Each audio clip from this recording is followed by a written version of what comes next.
रखे ठीक ना।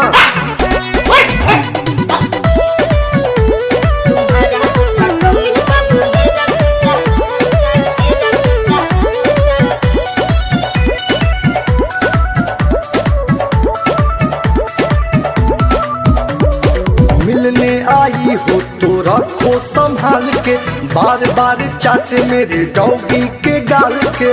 ऐसा नहीं बोलते बाबू। तो कैसा बोलते हैं? मिलने आई हो तो रखो संभाल के, बार बार चाटे मेरे डॉगी के गाल के। बढ़ता है खीस जब इसको छूता। क्या तुम्हारे दिल में फीलिंग नहीं है? तुम्हारा कुत्ता टॉमी बाबू मेरा कुत्ता कुत्ता। तुम्हारा कुत्ता टॉमी बाबू मेरा कुत्ता कुत्ता। ये गलत बात है बाबू। देह पर चढ़ा ली।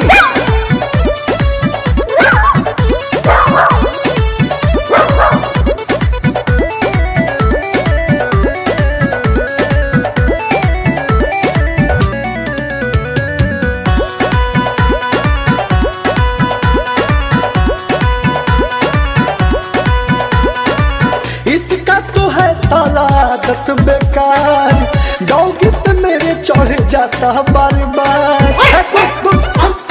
संभाल के रखे ठीक ना। पूरा तो इसका भी ख्वाहिश है, तुमरे डॉगी लाए तो नाइस है। मारेंगे अभी ये उतारिए के जूता। ऐसा नहीं बोलते बाबू। तुम्हारा कुत्ता टॉमी बाबू मेरा कुत्ता कुत्ता। तुम्हारा कुत्ता टॉमी बाबू मेरा कुत्ता कुत्ता। थोड़ा समझा करो।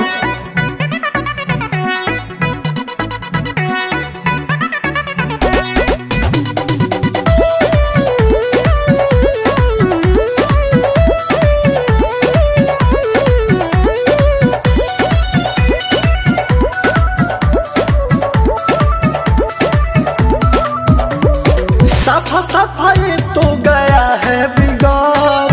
बंगा छोड़ा तोहर कुत्ता एक नंबर।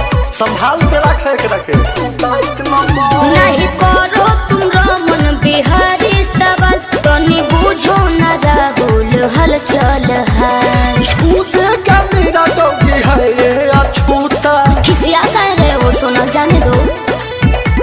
तुम्हारा कुत्ता टॉमी बाबू मेरा कुत्ता कुत्ता। अच्छा? तुम्हारा कुत्ता टॉमी बाबू मेरा कुत्ता कुत्ता।